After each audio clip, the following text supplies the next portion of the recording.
Station, this is Houston. Are you ready for the event?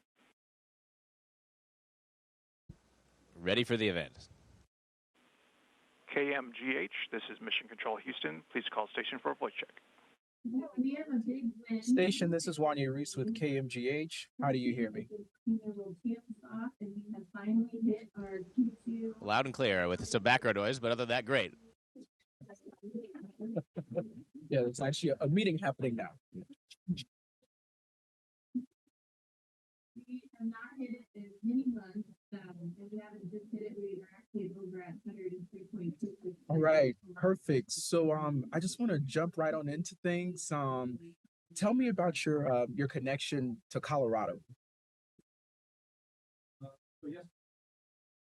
Well, I grew up there. I was actually born in Wheat Ridge and was there until I was 18 before I went off to college, and enjoyed living in Denver and exploring the Rockies.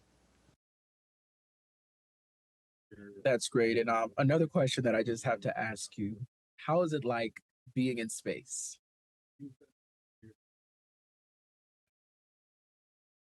How much time do we have? Being in space is incredible, obviously. I mean, from the little things that, you wake up in your crew quarters and you get to float to work every morning, to looking outside and seeing the beautiful Earth, seeing the aurora, seeing lightning storms, and then working with folks from around the world to do the research we do here on station. So that's a long conversation, but it's really incredible being up here. I know that we could definitely talk about it for days, but I just want you to speak with me about, when did you know, hey, I want to be an astronaut? When did that become a thing? I don't think there was ever really a single inflection point that said, that's what I want to do. I wanted to be so many things. At some point, I wanted to be a surgeon. I wanted to be an architect. I wanted to be an engineer. And I learned that I wanted to explore and work with smart people and do cool things and go faster or fly airplanes with the Navy. So this is something that's like, maybe I should apply for that. Let's go do that. That seemed pretty awesome because it met a lot of the things I really love to do. And so I don't think there was any single inflection point, but, was always moving towards it through my life. And if you just don't mind sharing with me, what does a typical day for you look like? You can't wake up when the sun rises because it's always dark. So what does a day look like for you? What is it starting? What is it ending? The best part about when you ask the typical day question is there is not a typical day. It's always something new. It's always something new popping up, a new problem to solve, somebody new to work with on the ground, a new researcher, a new problem that we got to tackle or troubleshoot. So it's something new every day, but we have a group of folks on the ground that put together our schedule.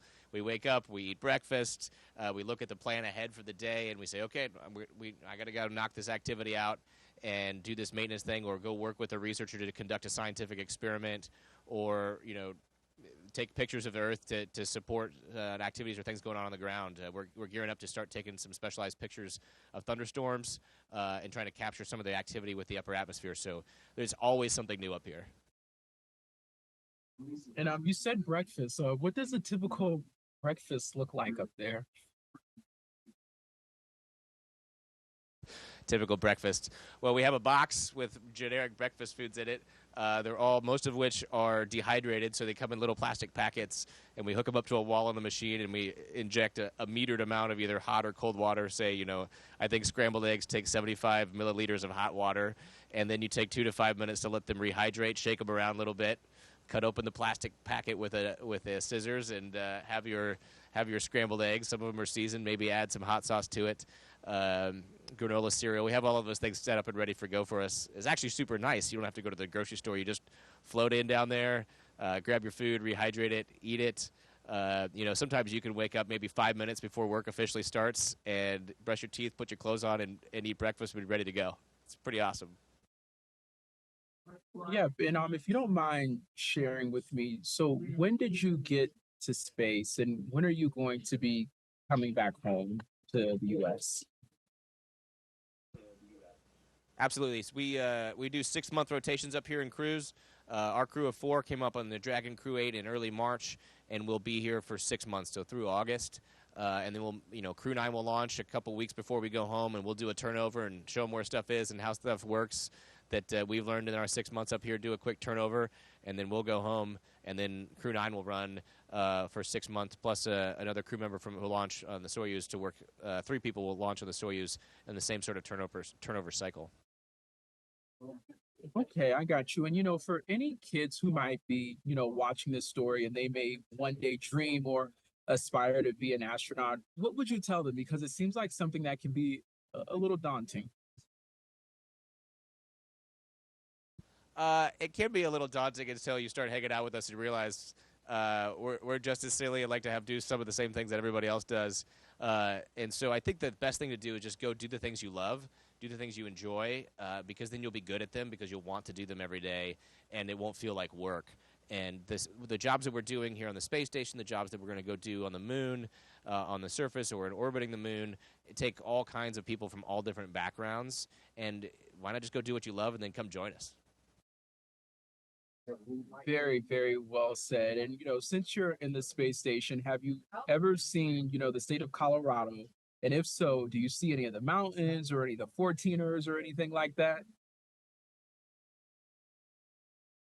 I have. We've done a couple passes over Colorado, and you have to make sure things are just aligned. So we have to be over Colorado. We need to be awake. We need to be in sunrise, or the sun needs to be up. But we've had a couple passes over Colorado. I'm still waiting for the perfectly clear day, but I've definitely seen the beautiful Colorado Front Range, and seen Fort Collins and Denver and Boulder as we come screaming by at 17,500 miles an hour. We've had cameras out a few times, but still waiting for a really good clear day to get some great shots of the Denver Front Range. That sounds good. And I know that, you're a flight engineer. So what exactly is the job look like for you? I know you said like it's different every day, but what are like your core responsibilities, you would say?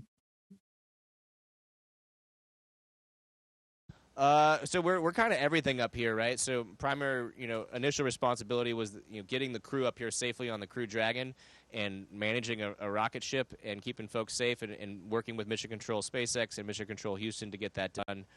So getting up here and getting back is a primary responsibility. I'm also a mechanic and a plumber, right? So this stuff up here breaks. You can't call the plumber. You can't call a mechanic. You can't call somebody to, fix your house. So the other day I was literally trying to cover up paint that was peeling off, something as simple as that, to fixing the toilet.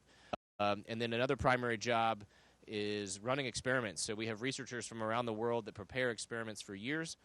They launch them to the space station, and then we get to operate them and we work with them. So they're in our ears with the radio, and they're talking us through how to run their experiment. In fact, Dr. Barrett earlier today was working on the Cold Atom Lab, which is a research experiment that takes some atoms down to billionths of a degree for some physics experiments that you can only do up here in microgravity.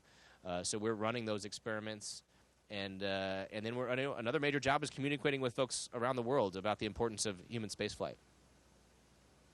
And that's a perfect segue to my next question, because I know we still have a little bit more time. Why do you feel personally that space exploration is important? Space exploration that's another long conversation of why it's important, but it's about moving humanity forward. It's about understanding the solar system around us. Things we do in space can benefit humankind around the world with some of the technologies we push and develop. Additionally, super important for humans. Like, once you sit up here and you look at the Earth and you see how thin the atmosphere is, you realize just how fragile Earth is.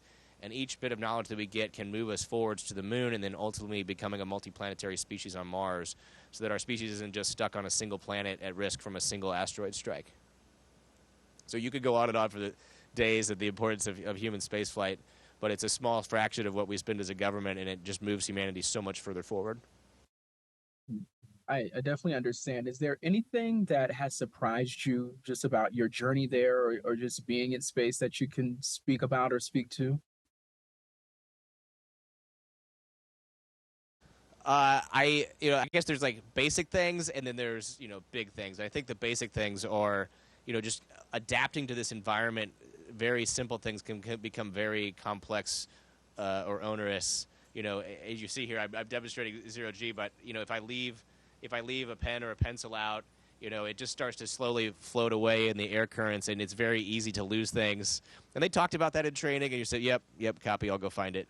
But in reality, things just float away, and you could have to stop what you're doing and spend 20 minutes to go find something. So some of the basic tasks can be difficult.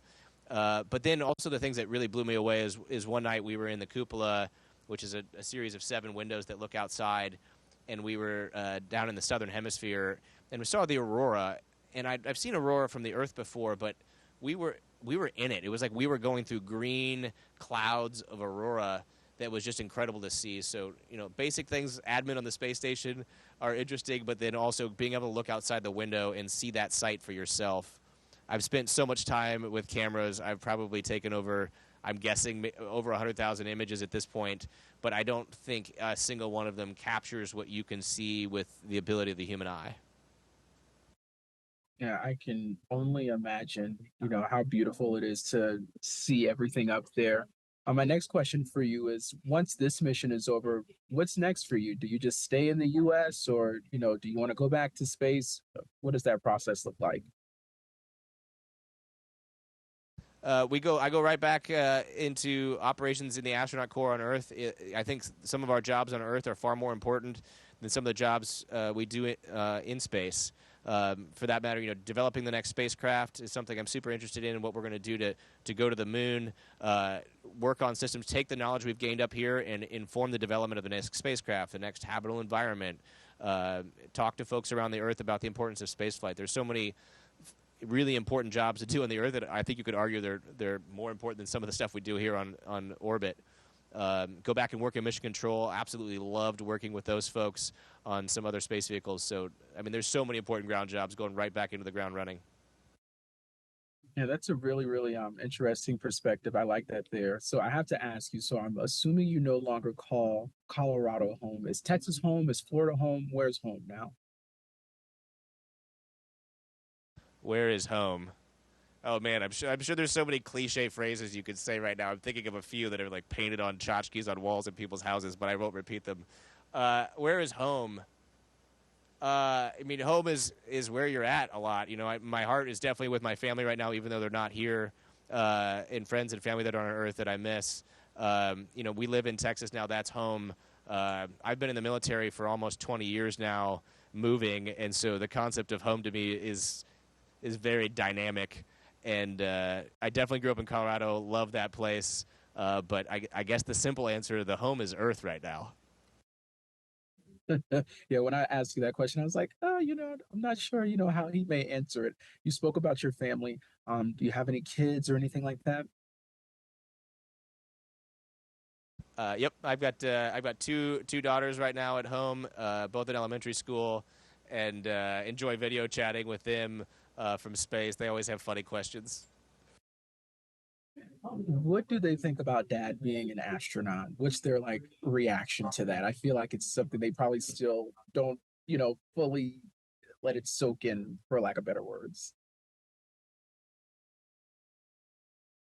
I don't know. I don't think it, when they were, a couple years ago, 5, 6 years ago, 4 years ago for that matter, I don't think it really sunk in. I think it's now kind of just sink in. It was just this thing. I was this job I would go to at work, and I'd travel a bit. But now that I'm actually in space, I think it's starting to hit them a lot differently. It's actually real as opposed to just this cartoonish thing that Dad says he does. Yeah, definitely. And just my last question, is there anything that you would like to add? Any message that you'd like to send to the folks here in Denver, Colorado?